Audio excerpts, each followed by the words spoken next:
Welcome to the Real Estate Investing Advisors podcast. And this is episode 6. I am very excited to have Grant Blackwell from Coastal Insurance with us today. And as our viewers know, this is not a scripted podcast. This is really just kind of us talking. And insurance is, let's say, the elephant in the room these days.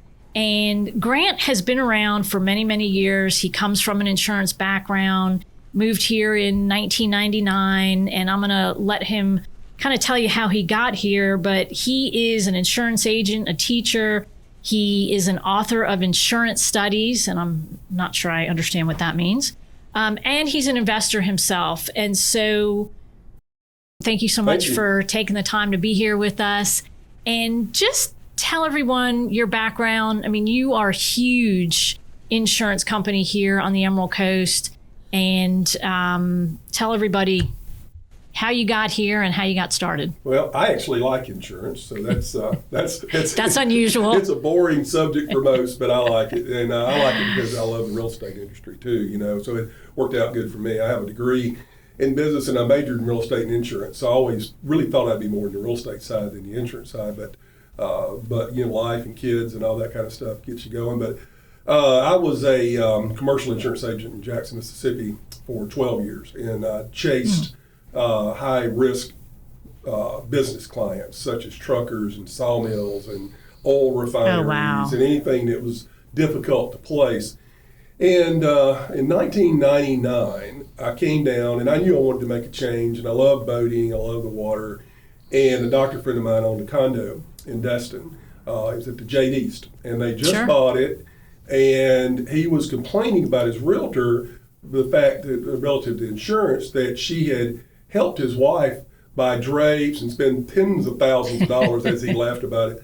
But when it came to the insurance, she threw him the phone book. And as he went through the phone book and was calling the various insurance agents in town at the time, nobody was really interested in helping him. And part of the problem was at the time the insurance market was really in a flux. So and not many even companies here at the time. No, at the time, the agencies in town were more the old school business agencies. You know, Destin was just about to catch its stride. I mean, you had Kelly Plantation and Destiny East and West and all popping up everywhere. Right. So the opportunities for insurance were not as good as they were when I got here. My timing was perfect. And so, yes, I went home and that Monday, and I was kind of in a funk, and I told my wife, I'm going back to Destin if you want to go. And so she goes to washing clothes, and we head out to Destin the next morning, and I went by Office Max or one of those down here, whichever one it was, and got some temporary business cards made and went out and calling. It had a dolphin on it, I remember that, and I went out and called on realtors and said, hey, do you need an insurance company that specializes in the real estate sales and closing process? And they said yes. So I didn't have any carriers, I didn't have any product to sell, and there wasn't much in the market to sell product-wise because 1992 Hurricane Andrew destroyed the insurance market in Florida. And so, the long story short, we focused. We had our mission statement was we would be more responsive, more caring, and more knowledge than the competition, and demonstrating everything that we do every day. So that's what we did, and then we plugged along. Within 3 or 4 years, we were the hot ticket in town, you know, because none of the other agencies had that desire to be the residential property specialist. So. And back then in 1999, so Michael and I got here in 2004, and obviously I don't know what happened between 99 and 04, but from probably 02, 03 is when the market really just took off. And then really rentals have grown exponentially really since then. And so certainly that has changed as far as, were you insuring rental properties at the time, or was it just primary were there more primary residences? It all kind of took off together. You know, we had all the neighborhoods in Destin that are now old neighborhoods, but you know, the Destiny and Kelly Plantation and Regatta Bay and Emerald Bay and all these neighborhoods were just exploding. My office was actually in Destin next to McGuire's Irish Pub there at the bridge, and so Destin was our where we focused, and we rapidly became the leading agency over there relative to that. Also insured home builders, So I used my commercial background there, which also fed that. So that worked out real well. And then in about 02 or 03, I had moved out to 30A. I bought a little small house over on 30A, and ultimately was built a house in Grayton Beach back before it was, so incredibly expensive. And so I wanted to be more out here, and so I started a little agency here in your building where your old office was over there, and so we started growing on 30A. But yeah, the rental situation is a big deal. Now, in the insurance industry, it's a really big deal because there's a lot of insurance companies historically that would insure a homeowner's policy, but not necessarily a rental policy. And then there were companies that wouldn't insure rentals for less than 7 days. That's right. That was a huge deal. And that's a matter of fact, a pat on the back. I really fought that war a long time. I still fight it. But yeah, the original ones that said, okay, we're gonna treat these rental properties as we do homeowners policies. We're going to charge a surcharge for them, but we don't want to insure anything less than 7 days. And so I'm glad you brought that up because that was a big deal that we. I remember that was a big deal. And it's still a challenge sometimes because when you have a new company come in and a new insurer, I'm a broker, I'm an independent agent. I represent every carrier in the state worth their salt that will write property. That's what you have to do. And product is number one. You got to have that first. And how did you get all those carriers? Were you just boots on the ground? A really good way, yeah. I mean, I literally drove to South Florida, slept in their parking lots. They didn't want a point up here because back then the building codes up here were not as strict as they are now.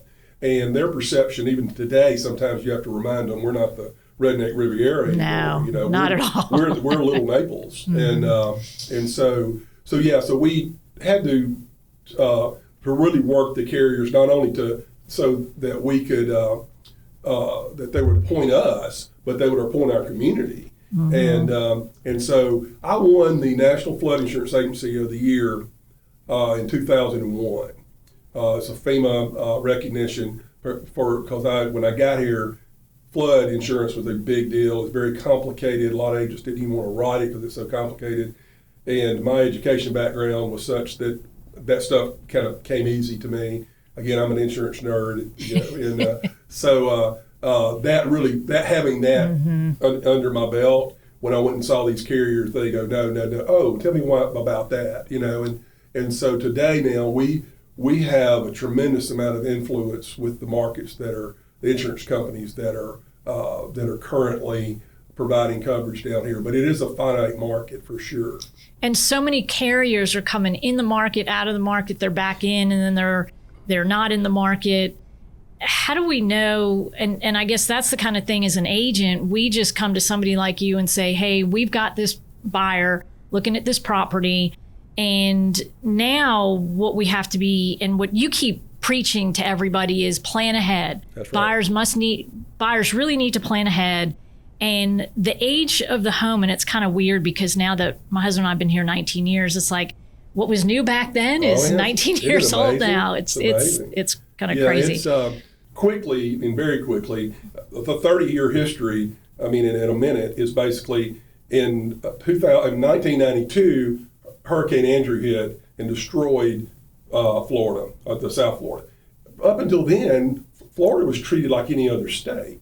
Allstate, State Farm, all the national carriers nationwide were all loaded up. They didn't even know what they had down there. They were, they never did inspections or anything. It was just another state, and they didn't carry any reinsurance, which means they burdened all that risk. Well, when they got hit, everything shut down. Their markets were very few. Well, fortunately, at that time, for Florida, I bet to look the stats up today, but let's just say back then, Florida probably had 5 million households. Today, we've got 15 million households, or whatever it might be.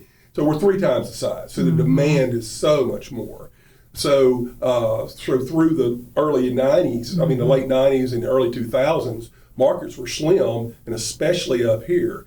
But the building codes of 2001 is where the ground leveled out a bit, because all the communities like Walton County had to commit to adhere to the Miami-Dade building codes, which were put in place because of the 92 Hurricane Andrew, because and then those changed again, right? '07 and in 2012. Right. So that's where kind of the 20-year mark today is really more the 22-year mark. But anything over 22 years is considered old by the insurance industry. Okay.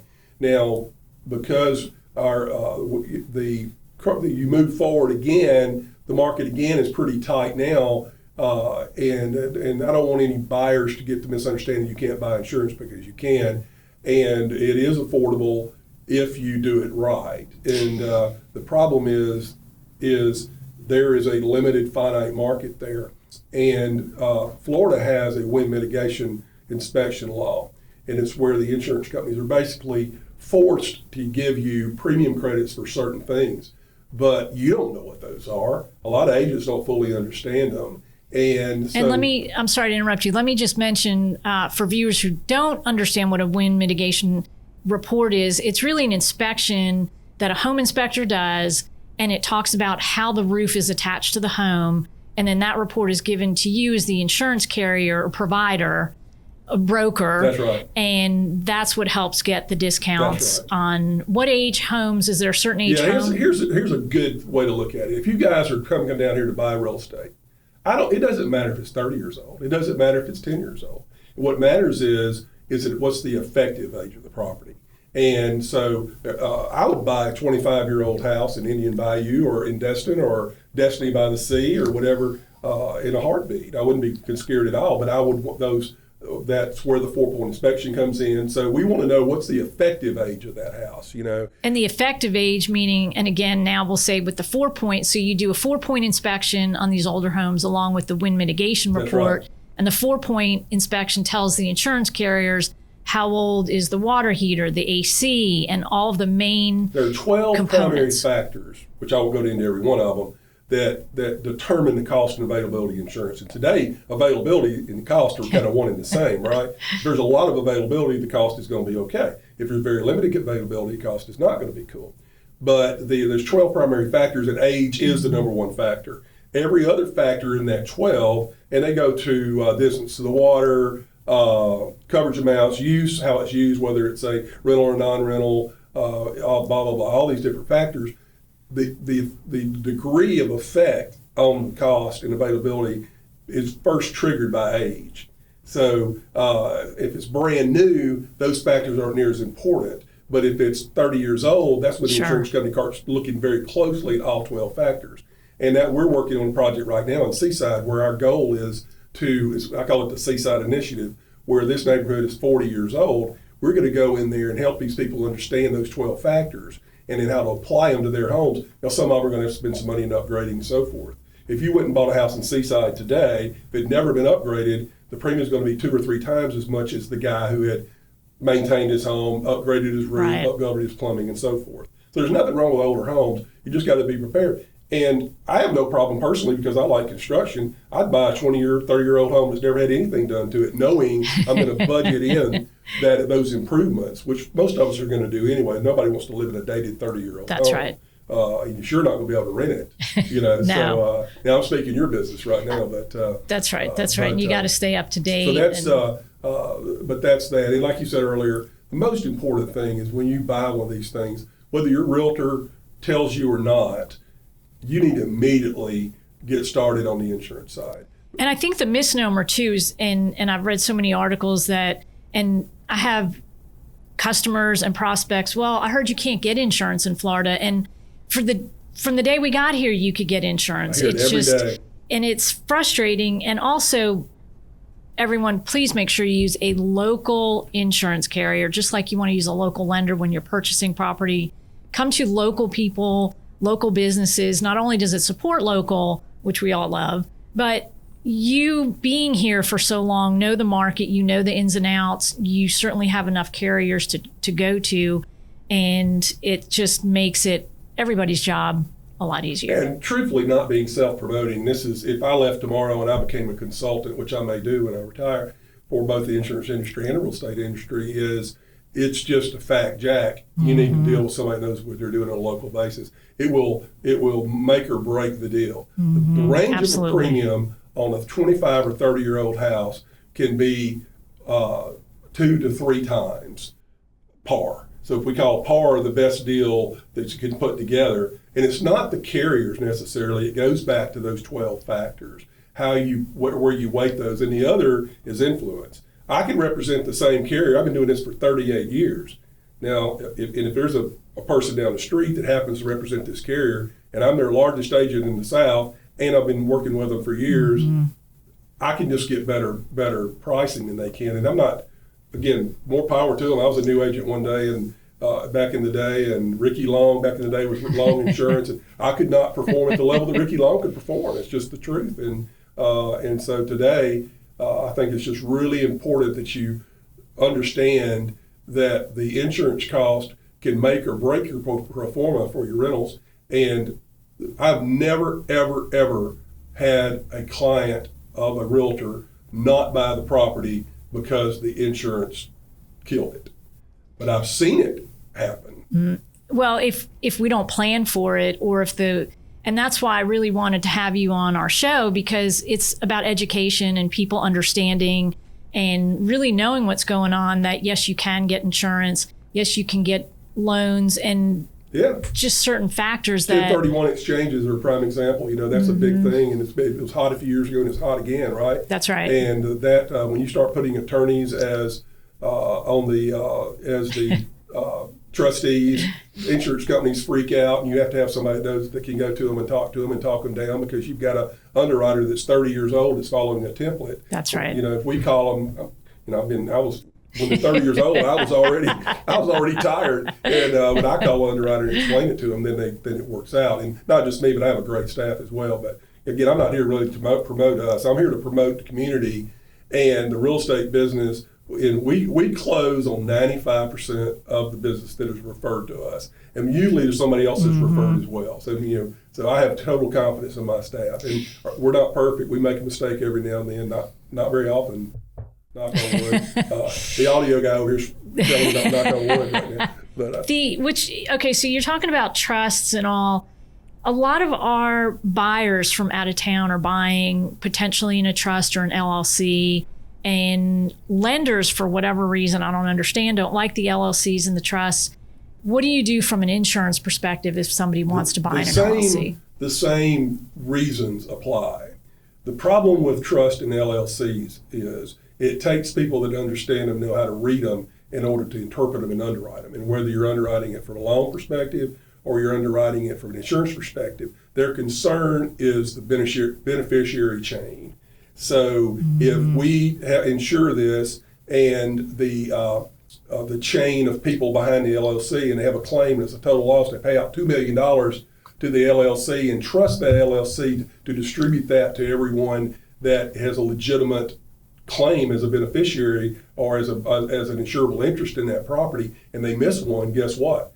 It's the insurance companies that ones have to go back and deal with it. Same with the financial institutions, that it just leaves up this chain that they can't get comfortable with sometimes. Okay, so I never knew that, because I think, well, with an LLC, and I've bought properties in LLCs as well, I'm still personally liable for everything. So that really makes sense now to better understand. It really goes down to the beneficiaries of it does, and it comes down the to entity. it's like lenders, like anything else. You got lenders that know what they're doing. You got some that don't know what the hell they're doing. And it's the same in the insurance business. It's just the way it is. If you've got knowledge, again, I said earlier, we're going to be more responsive, more caring, more knowledge. And the knowledge is really what kicks us in high gear today, because everybody can't do this. In 2007, if you could fog a mirror, you could get an insurance license to sell insurance, because there were all these little companies, a dozen of them, gone out of business now. And so it's really helped us. I like the hard market for us. It's not great necessarily for the community, but it's good for us. Well, and back then, if you could, I like that term, if you could fog a mirror, you could get a $1 million, $2 million loan from the lenders, and now that's a whole nother conversation. I got the fog the mirror comment from a realtor, Bruce King. Who's been around town forever. Bruce, yeah. Say, man, if they can fog a mirror right now, we can sell a piece of real estate. But that we won't ever see that again. And that's another thing, a different market for the buyers. From my real estate as an investor too, is I'm not scared of investing in real estate at all. And you actually have a home in the Keys now. I do. I got a house in the Keys. Talk about tough insurance. Harder down there. Tough, yeah. It's tougher down there, a lot tougher. Monroe County, just no carriers don't want to play down there. And it goes back to the building permits. For years, Monroe County was the wild, wild west, and FEMA actually threatened to pull out down there just a few years ago. So they had to tighten their belt, but insurance companies are like, it's taboo.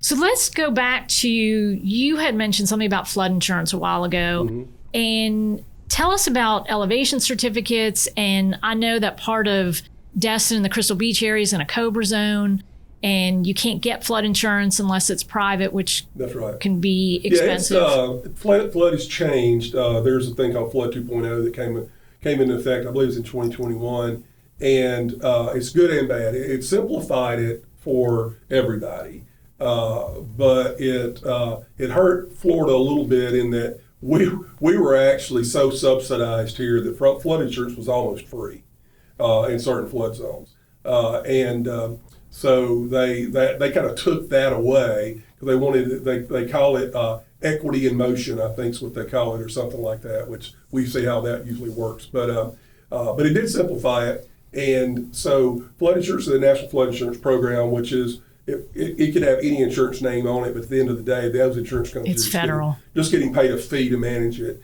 and it's you can buy on a dwelling, you can buy $250,000 in coverage and $100,000 in contents, and then you'd have to buy, if you wanted more than that, you would buy that through the private market with Lloyd's of London, for example. I was flood agent of the year twice, so obviously we sell a lot of flood insurance. Now, with the fact that it's now done on a modeling basis where your house can be next door to your neighbor and yours will be 3,000 and theirs will be 8, or vice versa, and there's no seem to rhyme or reason to you, but it's because it's all satellite driven and it's got all these elevations in it. You actually don't have to have an elevation certificate anymore to buy flood insurance. It can help you, but it can't hurt you. So if you have a house that comes in and the premium's $3,000 and you got an elevation certificate, we can plug that in and see if it goes down. So it really simplified it from that standpoint. I don't get near the calls I had because in the old days, you bought a house on the beach and somebody had built in a new storage unit under it or whatever, they penalize you and charge $20,000 right. for it. So that's the only thing that even the flood zones don't apply anymore, except as it applies to the financial institutions. If it's in a V zone, for example, which is a beachfront property often, or an A zone, which maybe will in where the creeks, like Treetop back there's got a creek in back there. Yep. That would be in A zone, and banks would require the insurance. But we're going to recommend it for most people down here anyway, right? Because it is very affordable for the most part. And then you said then we have what's called COBRA zones, and that stands for Coastal Barrier Resources Act. And this is an environmental act; it has nothing to do with flooding, really. It was passed back in the early 90s to try to slow down development. Destin's a prime example. They made almost all of Destin a COBRA zone. And they're like, what the heck are y'all doing? Didn't slow down development. Gulf County, every inch of Gulf County is it's Mexico Beach and all down there. It's all COBRA zone. And so they, but it didn't work because the private market, America is going to stand up and be free, But insurance wasn't free because it is expensive. It's still, COBRA zones can be very expensive because it's the market price of the day. Right, sure. Today, in today's market, it's kind of middle of the road cost-wise. About 3 years ago when you could fog a mirror and be in the insurance business, that it got really inexpensive. But the good thing is the insurance companies are more and more realizing that the COBRA zone has nothing to do with the risk of flooding. Right. And I think we'll see that price level off and be more and more competitive with it. And it is now. I mean, you take a COBRA flood zone house with 3 steps going up to the front door, which most people down here are going to have.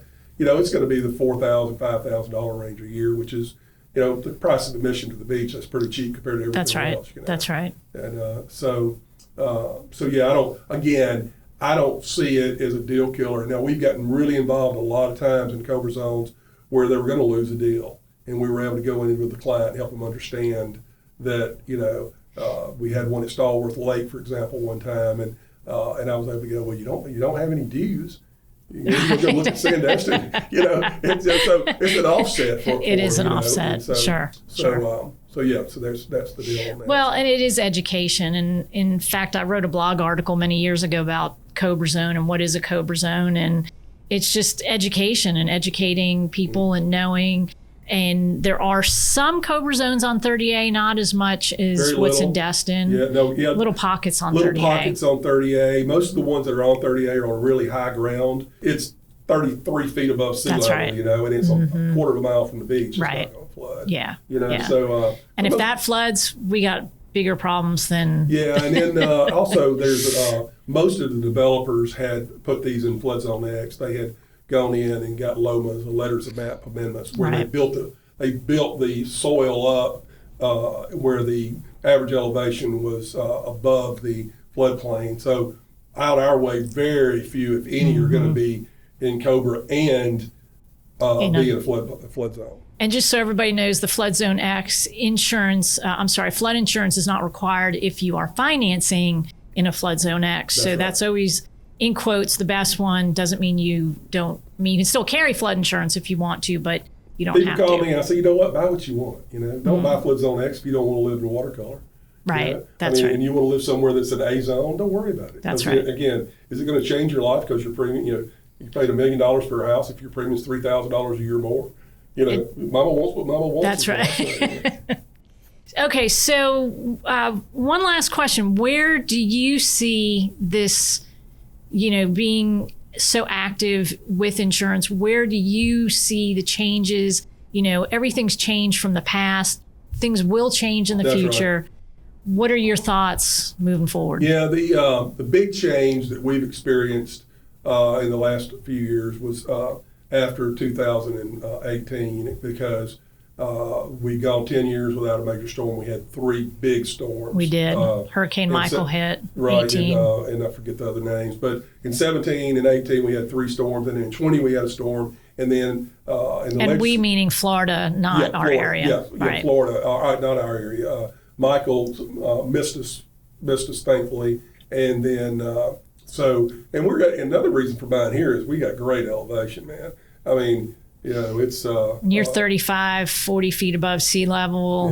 Yeah. Wind may be a factor, but we're not getting the kind of tidal surge. For most part, that's right. Not going to be, and that's where you get the huge damage like you had down in Southwest Florida last year with Ian.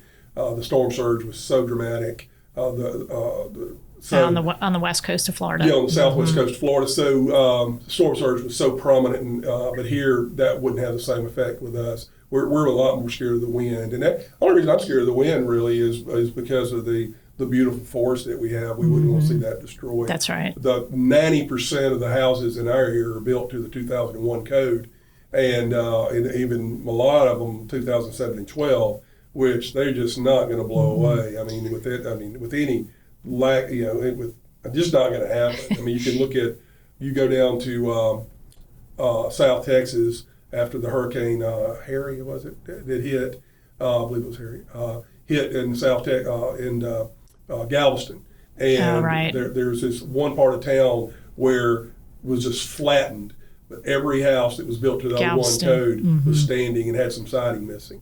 So that's where we'll be. Yeah. So I'm not scared of a hurricane up here. I mean, other than, again, price of admission. Yeah, and you don't like it, go to Kentucky. That's right. And I tell people that's the price we pay to live in paradise. And Absolutely. I think that there's earthquakes on the West Coast. There's snowstorms on the East Coast. We've got, that's right. Florida's got the best emergency management system. And you can get out. I'd rather have a hurricane than a tornado. Absolutely. Tornadoes really scare me because you can't even get out. Yeah, absolutely. So like I said, it doesn't, you should be conscious and aware, but to be scared of hurricanes where we live is not something that should be something anybody should sweat, And what we'll do is in our show notes, we will link to and put your contact information. We'll link to your website and hopefully. A big thing we're doing next year is we're doing what I call strategic partnerships. That's both with real estate firms, but also with neighborhoods. We're going to do a program for Seaside.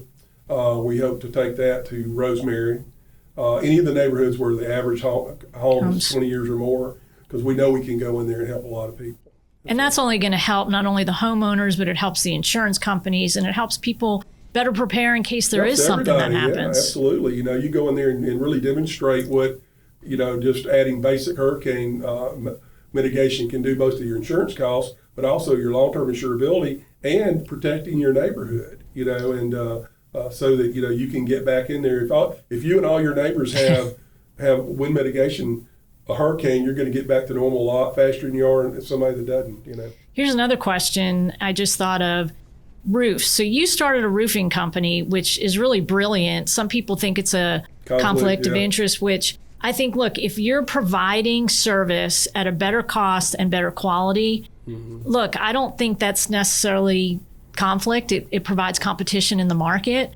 And so I know I've had situations where a roof is 15 years old and the house, maybe it's a 20-year life cycle, and in order to get insurance, the buyer is told, oh, you have to replace the roof. Is that really true? Yeah, it's, again, it goes back to those 12 factors we talked about. There can be situations when this first roof crisis hit after Hurricane Michael, and it really was more from a political standpoint. The state needed to address some litigation laws, which they finally did in 2022. So the date, and we don't have time to go into all that, but the date of 20-year number is not as set in stone as it used to be. But condition of the roof, age and condition of the roof is huge. So if you're buying a 20-year-old house, odds are if the roof's in good condition, it's not going to hurt you. You can probably still get coverage for it. Now, there are going to be people that say, well, that he's wrong because I just got canceled by my carrier. Again, there's no set rule. The admitted carriers, which are the Florida smaller based carriers, are sticking real strict to the rules. That's the Front Lines and the Olympus and all those kind of companies. But then the big national companies that we use, like Lloyd's of London or even global companies, they look at each risk more as an individual risk. And that's one reason we're good at it in this particular market, is we can go in and sell evaluate. We get an inspection done and say, what's the useful life left of the roof? And they say, well, our roof's 10 years, 15, 20 years old, but they actually bought a standing seam roof, which is like a commercial roof, and it's got 30 years left on it. So that can help somebody. So you can actually have that conversation. You don't have those conversations with the template underwriters, which would be your Florida carriers. Everything's either fits the box or doesn't fit the box. So. That's kind of like the mortgage industry with buyers getting lenders. Either you're in the box or you're not. So. That's right. And then you have your markets where you go outside the box. And we all know there's some good people that are really good at that. That's right. And so we're good at both. We're good at, we're thankful in that if it's brand new, deal hurting, we're going to be as competitive as anybody. But where we're really going to shine is when it's it's got some, as I say, got some hair on it. It's a little bristled, and you need some help. Well, and here's the bottom line: life's short, so buy the beach house. Yeah, absolutely. Like I said, I'm building a spec house like you are. Yep, we're building over in Dune Allen, and couple specs. I bought a house in my portfolio is pretty heavy real estate. I'm bullish on real estate. I bought a house in the Key West area, and then I bought one of these little retirement village houses over at Margaritaville. Yep. And so I'm thinking the other day, man, I went from cars. I was a car nut, now I'm a house nut. Well, Grant, thanks again for joining us. We will link and have your information in the show notes so people can get in contact with you if they have questions or just want to know, what to do. Don't worry about getting an insurance quote or anything like that. If I don't ever sell another insurance policy, my wife's still going to buy a purse that she shouldn't buy. But we're here to. I love doing the education part, the training. So we're here. We'll go to a neighborhood board meeting or whatever, and kind of just help people understand. And that's a big part of what we're doing next year. Is this partnership with the community. So. Well, and we appreciate that. I'm sure the communities appreciate that, and we live in such and certainly very grateful for where we live. So. Thank you for all you do. And y'all do a great job. Scenic Sotheby is a very classy organization. Thank you. They dot their I's and cross their T's as good as anybody, for sure. So we're glad to be part of that as well. So. Thank you. Thanks, Grant. Thank you.